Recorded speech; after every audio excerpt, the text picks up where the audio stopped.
¿Me confirman si se ve? Sí se ve, doctor.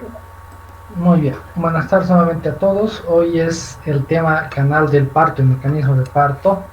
Si bien este tema hubiera sido ideal que lo demos en el aula magna, o donde nos hubieran asignado la teórica con la pelvis y el maniquí, pero lamentablemente por este tiempo en el que estamos nuevamente con la quinta ola y los contagios, no he pedido el permiso a la jefa de departamento porque eran por razones obvias que me iba a rechazar.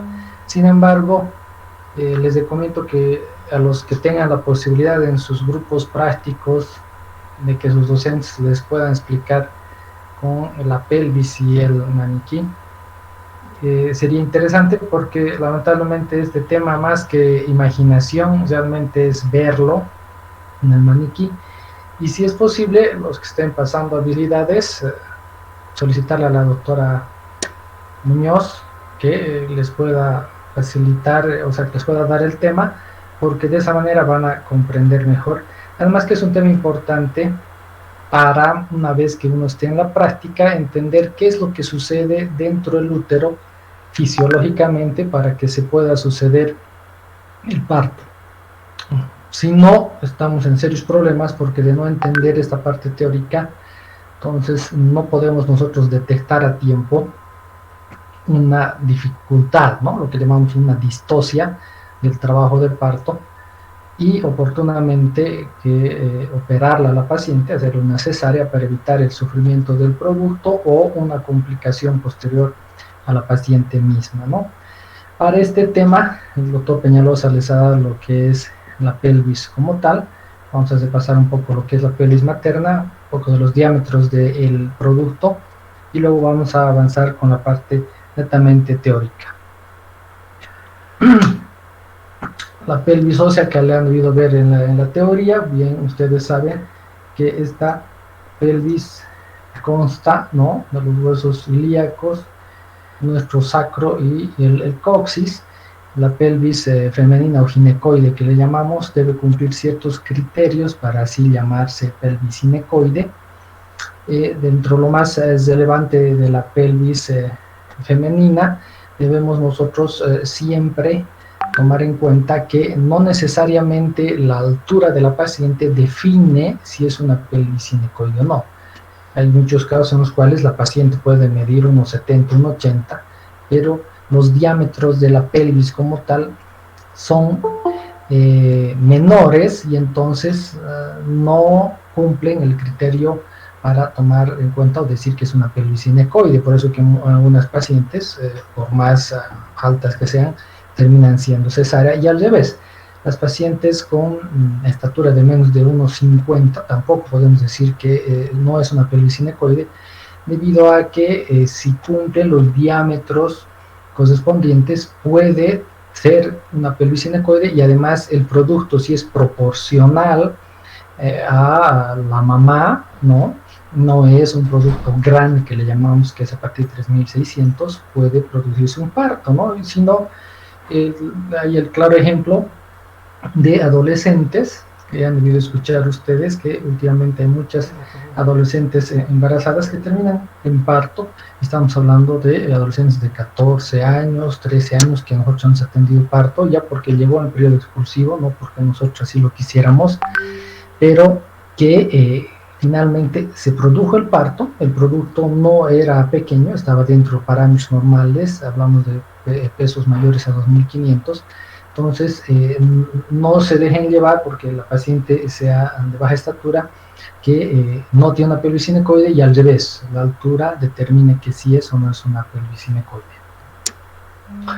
Hablando del estrecho superior, ¿no? En el estrecho superior, ¿qué nos interesa ver? Nos interesa ver el tema del promontorio, ¿no? Nos interesa ver la parte de la sínfisis del pubis, ¿no? Hay una laminencia iliopectínea, ¿no?, que estos límites óseos del estrecho superior los debemos conocer para, además, en este estrecho superior, conocer los diámetros anteroposteriores, transversos y oblicuos que les han debido mencionar, que son importantes saber teóricamente para poder ver si realmente esta paciente podría tener un trabajo de parto o no. Desde ya decirles que en el oblicuo izquierdo, ¿no? El diámetro oblicuo izquierdo, que va de la eminencia iliopegitina izquierda de la articulación sacroiliaca derecha, tiene o es mayor al oblicuo derecho en 0,5 milímetros a 0,8, debido a la presencia de las asas sigmoideas, y es el diámetro que en su mayor preferencia, en el que mayormente se orienta el producto, hablando de las variedades anteriores, occipito iliaca izquierda anterior, o la variedad posterior, occipito iliaca derecha posterior, que sumadas ambas variedades suman más del 90% de los casos. En el estrecho superior, como hablábamos, hablábamos de 3 diámetros anteroposteriores, ¿no? Que hablamos del conjugado anatómico, que es de 11 centímetros. También está en este diámetro anteroposterior el conjugado obstétrico y el conjugado diagonal. El conjugado anatómico del borde superior de la símfis del pubis al promontorio 11, el conjugado obstétrico de la parte posterior de la símfis del pubis al promontorio, que es 10.5, y el conjugado diagonal del borde inferior de la símfis del pubis al promontorio, que es de 12.5. Aquí en el estrecho superior, como les mencionaba, el oblicuo izquierdo de la eminencia iliopegitina izquierda de la articulación sacroiliaca derecha, que tiene 12.5, 12.8, mayor al derecho. Ya mencionamos por qué, por la presencia de las asas sigmoideas. Y hay 2 transversos. Un transverso útil, que es una línea equidistante entre el promontorio y la sínfisis del pubis, que es el que mayormente utiliza el producto. Hay variaciones, ¿no? Aquí habla de 12 centímetros, van a leer algunos libros que te dice 12.5. El transverso máximo, que es la línea más cercana al promontorio, que tiene, en algunos libros hablan de que tiene 13.5, otros que tienen 13, no vamos a discutir aquello, pero que este diámetro transverso no utiliza el producto por su cercanía al promontorio, sino este transverso útil, que hemos dicho que es una línea equidistante. Entonces no se olviden que este diámetro oblicuo izquierdo es el que mayormente usa el producto, ya sea en su variedad occipito iliaca izquierda anterior o en su variedad occipito iliaca derecha posterior. Entonces esto hablando de lo que es el estrecho superior de la pelvis. Y aquí vemos, ¿no? El conjugado diagonal, que habíamos dicho del borde inferior de la símfis del pubis al promontorio, que habíamos dicho que ya nos mencionan que es 12, el conjugado obstétrico, que es de la parte posterior de la símfis del pubis al promontorio, 10.5, y el conjugado anatómico, que va de la borde superior de la símfis del pubis al promontorio, y en promedio hablan de 11 centímetros, ¿no? También hablan otros diámetros, el subpúbico sacro y subpúbico subcoxis, o coxis, ¿no? Que eso también son diámetros importantes. De uno que cabe recalcar, bueno, este diámetro, el subpúbico sacro, que está comprendido en el estrecho medio, y en el estrecho inferior de la pelvis. Este subpúbico subcoxis dice que en el momento del trabajo de parto, el coxis hace un movimiento de retropulsión, o sea, se va hacia atrás, permitiendo que se amplíe este diámetro en 1 hasta 1.5 centímetros para permitir que la cabeza del producto pase por este canal del parto. Algo más, alguna literatura menciona que los puntos medios de estos diámetros forman una curva de concavidad anterior, que lo mencionan que es la curva de Carus, es la curva, ¿no?, que nos indica por la dirección que va a seguir el producto en ese trabajo de parto. Los planos de Hodge, ya les han debido mencionar en la práctica, los planos de Hodge, y si no es así, son 4 planos de Hodge que nosotros utilizamos para determinar el grado de encajamiento del producto, ¿no? Hablamos del primer plano de Hodge, que va del borde superior de la sínfisis del pubis al promontorio, el segundo plano del borde inferior de la sínfisis del pubis al cuerpo de la segunda o articulación entre la segunda y la tercera sacra, el tercer plano que va entre las espinas ciáticas, y el cuarto plano dice que es una línea paralela tangencial que pasa por el borde inferior del coxis. Estos puntos anatómicos de referencia nos sirven para ver si el producto está descendiendo adecuadamente o no. ¿Cómo hacemos eso? A través del tacto vaginal. Hacemos el tacto vaginal, tenemos el punto de referencia mayor, que serían las espinas ciáticas, y cuando nosotros hacemos tacto, identificamos las espinas y determinamos si el vértice de la presentación está por encima de esta, cuán por encima está de estas espinas, para poder decir si está en segundo o en primer plano. Es algo hasta entre el primer y el segundo plano es relativamente subjetivo esta valoración, debido a que como no la estamos visualizando, sino es a través del tacto, entonces tenemos que ir haciendo varias valoraciones en varios pacientes para ir aprendiendo lo que es aprender y decir si está en primer o en segundo plano.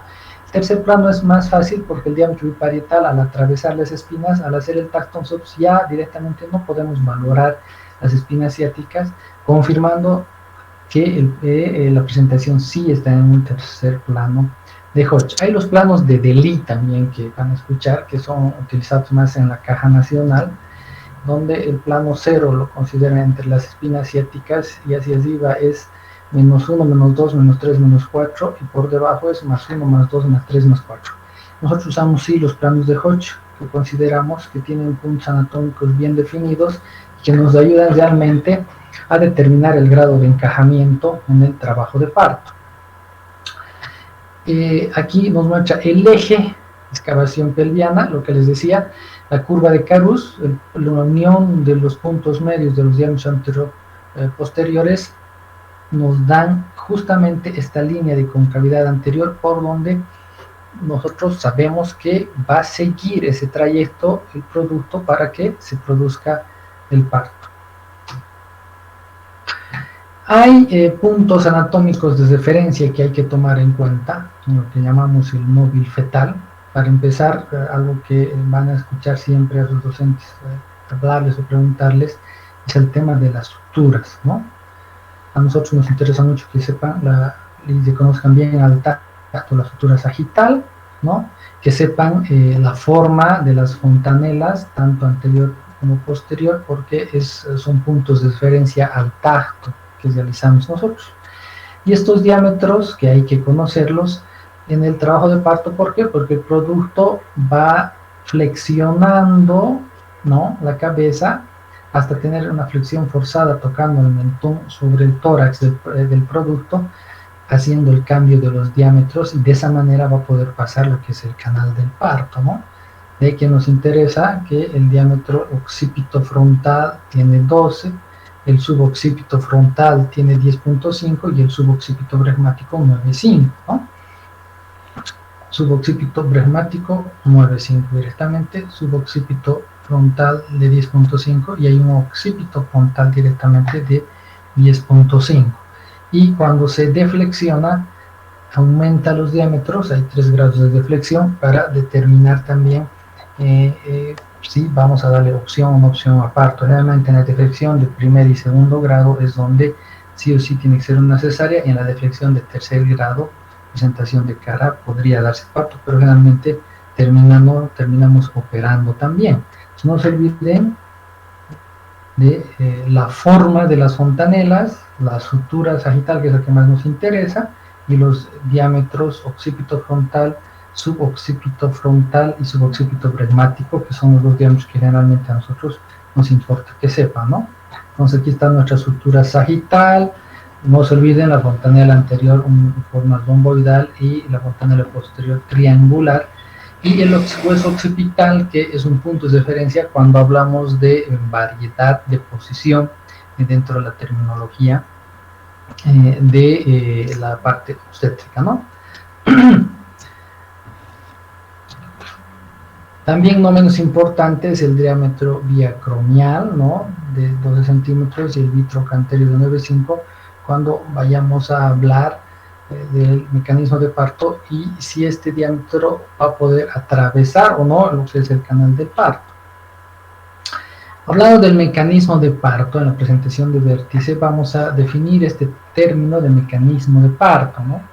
Si bien hay 3 términos que se relacionan, como son el trabajo de parto, el parto y el mecanismo de parto, no significan lo mismo, ¿no? Hablando de parto, una definición tal vez no completa, pero súper comprendible es hablar de parto, que es la expulsión de un producto de más de 500 gramos, ¿no?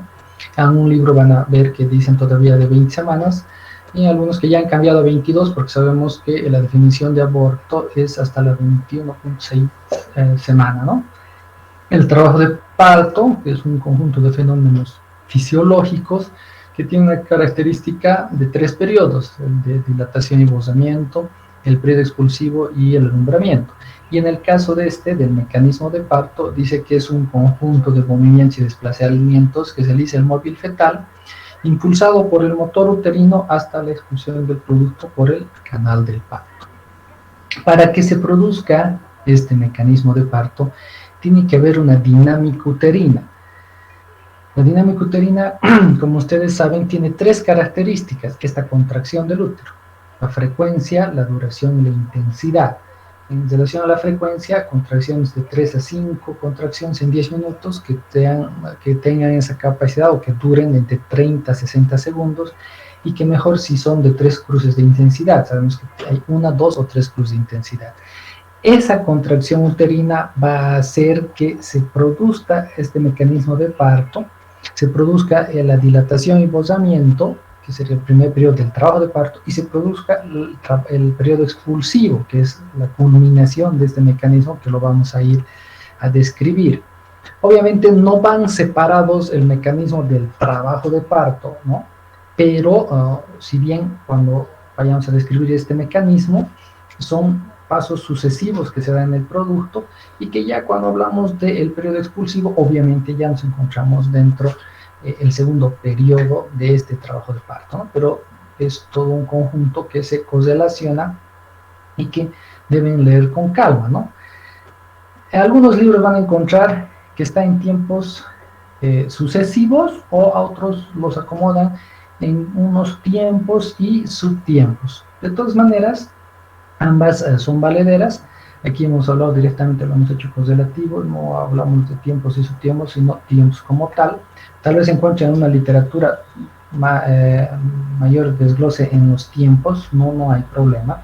Lo importante es que puedan comprender aquello. Hablamos del primer tiempo de una acomodación de la cabeza, un segundo tiempo del descenso de la cabeza, el tercero rotación interna y acomodación.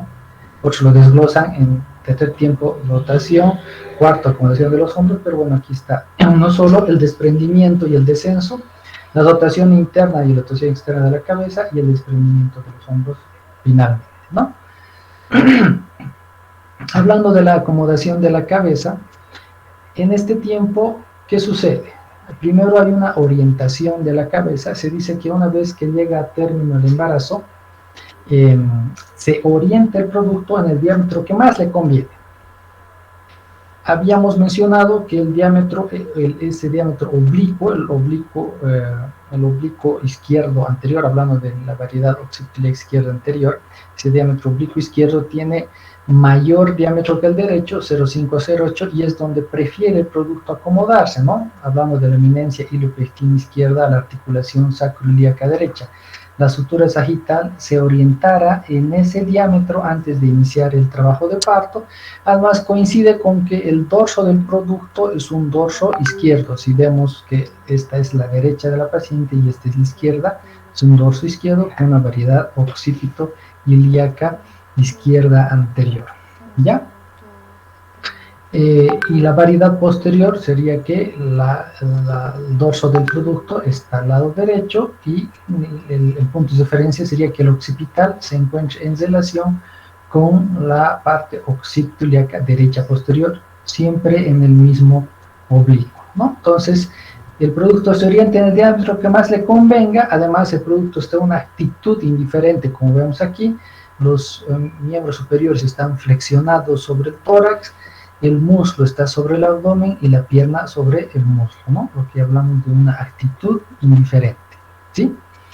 Además, en este tiempo, inicialmente hay dos puntos de diferencia. Uno que indican que puede ser que esté ofreciendo su diámetro occipitofrontal de 12 al estrecho superior del producto, o alguna literatura indica que ya en este momento, cuando ya se ofrece al estrecho superior, por esta contracción uterina, dinámica uterina que ha habido, hace que el producto modifique su diámetro occipito frontal a suboccipito frontal de 10.5. Por eso hablamos de la flexión de la cabeza. Una vez habiendo cambiado ese diámetro, lo que va a seguir a continuación con esta contracción uterina es impulsar el producto a través de este canal del parto. ¿Qué es la flexión? El cambio de los diámetros, ¿no? Aquí estamos viendo que hay un diámetro occipito frontal de 12 y aquí hay un suboccipito frontal de 10.5. ¿Y cómo ha sucedido? Dice que para que se produzca esta flexión, tenemos aquí la articulación occipital, que consideramos que es una palanca de primer grado, ¿no? Con un brazo largo y un brazo corto. ¿A qué se refiere? El brazo corto va de la articulación al occipital y el brazo largo va del occipital al frontal. Es su brazo largo y este es el brazo corto.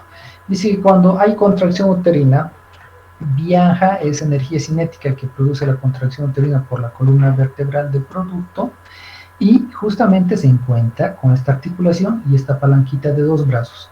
Para que produzca la flexión, dice que este brazo largo es el que va a producir la flexión. Para eso cede el brazo corto, permitiendo que se produzca esta flexión, ¿no? El brazo largo con su mentón empiece a acercarse a lo que es el tórax del producto, produciéndose esa disminución de diámetro. Entonces no se olviden, hay una palanca de primer grado, un brazo corto de la articulación occipital, el brazo largo es del occipital al frontal y se produce esa disminución del diámetro. ¿Cómo va a descender el producto? El descenso tiene que ser a través del canal del parto, y para producirse este descenso, primero hemos dicho que aquí hay una dirección, una curva de concavidad anterior, que es la curva de Kerus por donde va a descender, y para descender este producto necesita sortear la pelvis. Para sortear esta pelvis, lo que va a hacer el producto es lo que se llama asinclitismo o sinclitismo. Si bien en la literatura ahora está un poco más difícil de entender lo que es el asinclitismo o sinclitismo, en palabras sencillas vamos a decir que el sinclitismo es el descenso equidistante de ambos parietales por el canal del parto. A la misma altura desciende ambos parietales y ese es el sinclitismo. Y el asinclitismo es que primero desciende un parietal y luego va a descender el otro, ¿no? Ese es el asinclitismo, descenso de un parietal y luego del otro. ¿Qué productos hacen sinclitismo? Sinclitismo hacen productos pretérminos o restringidos en crecimiento que no necesitan sortear la pelvis, sino que tienen un diámetro menor y no van a tener dificultad para el descenso. Entonces hacen sinclitismo. El asinclitismo hacen los productos de término con un peso dentro de lo normal, o incluso los productos grandes que van a necesitar sortear la pelvis. Entonces, primero desciende un parietal, luego desciende el otro, desciende un parietal, que dice que es como un badajo de campana que está haciendo el descenso.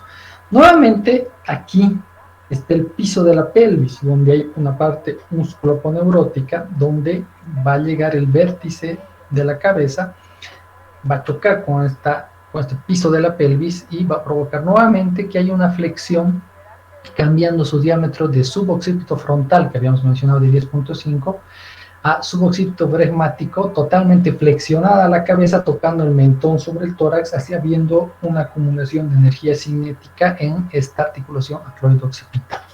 Entonces se ha descendido la cabeza, ha flexionado y dice que hay un encajamiento. ¿A qué llamamos el encajamiento? El encajamiento no es más que el paso del diámetro biparietal a nivel de las espinas ciáticas. Hemos dicho que las espinas ciáticas son un punto de referencia y además coincide con el tercer plano de Hodge. Entonces, encajamiento es cuando la presentación está en tercer plano de Hodge, ¿ya? Entonces aquí, ¿cómo vamos a nosotros a determinar si está produciéndose ese descenso y ese encajamiento? A través de él tacto vaginal. Entonces vamos a hacer el tacto vaginal con nuestra mano enguantada con un guante estéril, con un antiséptico o lubricante, y nosotros vamos a tocar el vértice, y obviamente aquí hemos dicho que hay un punto de referencia que son las espinas ciáticas, para ver si está a nivel de las espinas o no, o si directamente ya no percibimos nosotros las espinas, para decir que la presentación realmente está encajada, ¿no? Hemos dicho primer plano de Hodge, borde superior de la cinta de pulso al promontorio, segundo borde inferior al cuerpo de la segunda, entonces aquí todavía no estaría encajado, pero sí ha pasado el primer plano de Hodge, y aquí si hablamos, está el diámetro biparietal entre lo que es el borde inferior al de pubis a la segunda, o articulación entre segunda y la tercera, lo que habláramos que sí está ya entrando en el segundo plano de Hodge, y posteriormente ya no podemos tocar las espinas, estaría en un tercer plano de Hodge, ¿no? Entonces, al tacto, otro parámetro que tenemos que tomar en cuenta es nuestra sutura sagital, ¿no? Hemos dicho que nuestra sutura sagital es un punto de referencia para que nosotros podamos tocar. Cuando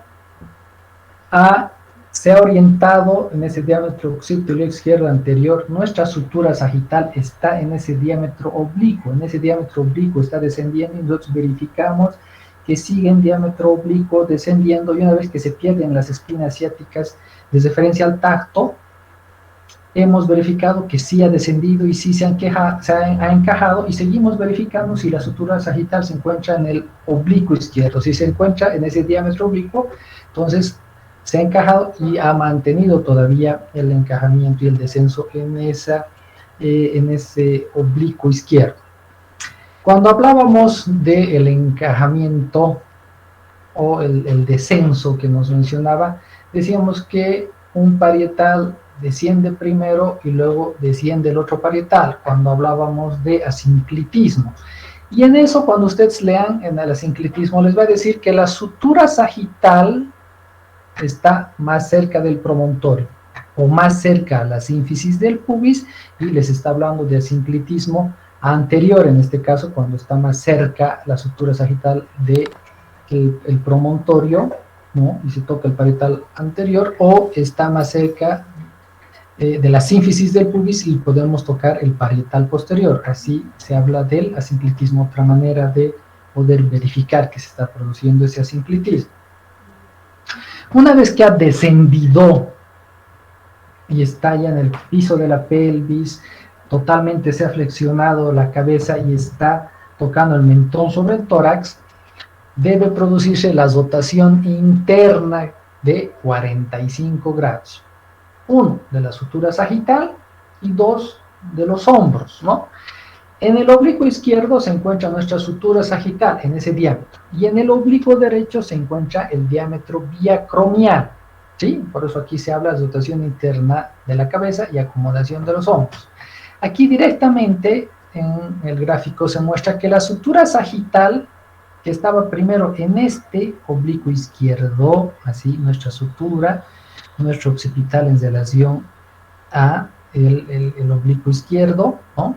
O sea, nuestro occipital en relación con la eminencia ilopectínea izquierda, en este diámetro oblicuo, esta sutura sagital, ha hecho una rotación de 45 grados y se ha puesto en antero-posterior, ¿no? Aquí está nuestro sacro y aquí está la sínfisis del pubis. Ha hecho una rotación de 45 grados, que es lo que hace la variedad anterior.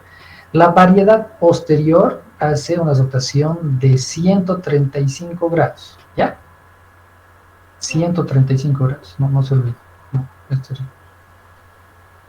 135 grados y 45 grados la variedad anterior, ¿no? Entonces dice aquí hay un proceso del encajamiento, ¿no? Primero la cabeza está flotando antes del nacimiento, está por encima del estrecho superior, miren, esta es la sínfisis del pubis y este es el promontorio, está por encima, esta es la variedad en la que está presentando el producto, luego desciende la cabeza, miren, esta es la sínfisis del pubis y este es el promontorio, ha descendido la cabeza, sigue en el oblicuo, ha descendido y se ha flexionado, luego se ha producido una rotación interna, ¿no? Desciende más la presentación, toca el mentón con el tórax y va a producirse una rotación interna de ¿qué? De 45 grados.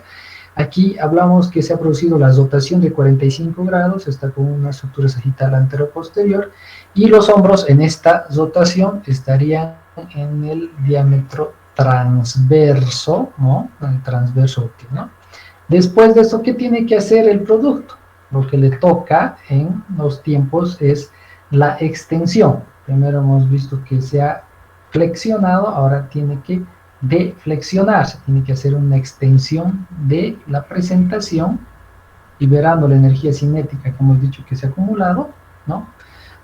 Posteriormente vamos a ver a continuación el tema de la destitución, ¿no? La dotación que ha hecho de 45 grados vuelve al dorso primitivo, primero 45 y luego a 90 grados, luego vamos a ver la liberación del hombro anterior, del hombro posterior y finalmente el resto del cuerpo, ¿no? Entonces, ha habido la dotación interna y ahora va a haber la deflexión o desprendimiento de la cabeza y el descenso de los hombros. Entonces, miren, estaba con el mentón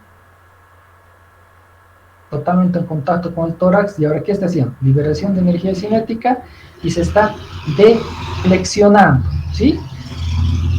Está saliendo la presentación prácticamente por la vulva y nosotros podemos observar desde la fontanela posterior inicialmente que sale, luego la fontanela anterior y luego directamente se va a presentar lo que es la carita. Otra vez aquí se está deflexionando. Inicialmente vemos el occipital, luego vamos a ver la fontanela y luego vamos a ver una vez que salga la carita directamente. Entonces cuando está en posición de parto la paciente, vemos en la presentación de la cabeza, aquí están los cabellos, es lo que estamos viendo, la parte del occipital y los parietales, se está deflexionando, ya podemos ver todo lo que es el occipital, los parietales y la parte frontal inicialmente, y finalmente toda la cara se presenta, y lo que va a suceder a continuación es que hay una restitución, hablamos de restitución al dorso primitivo, hemos hablado de una presentación de vértice en una variedad occipital izquierda anterior, esta es la parte derecha de la paciente, esta es la parte izquierda, y lo que va a producir ahora es una rotación de 45 grados inicialmente hacia la izquierda, luego nosotros tenemos que ayudarle a que gire 90 grados para luego liberar los hombros. Entonces aquí se está produciendo la rotación externa de la cabeza.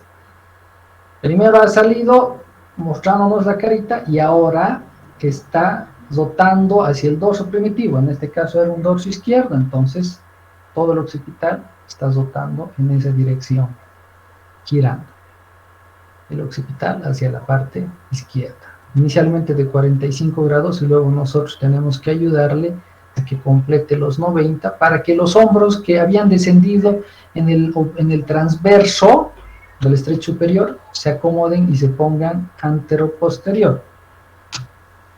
Y finalmente, cuando le ayudamos a rotar, va a suceder esto, que ha hecho una rotación de 90 grados, ¿sí? Y los hombros van a estar en esta dirección, antero-posterior. Nuevamente, la parte occipital, los parietales, parte frontal, sale totalmente la carita y luego hace esa rotación de 45 y nosotros le ayudamos a 90 grados y lo que les decía, está rotando a 90 grados y estos hombros se están poniendo en antero-posterior. Entonces, ¿cómo van a desprenderse los hombros?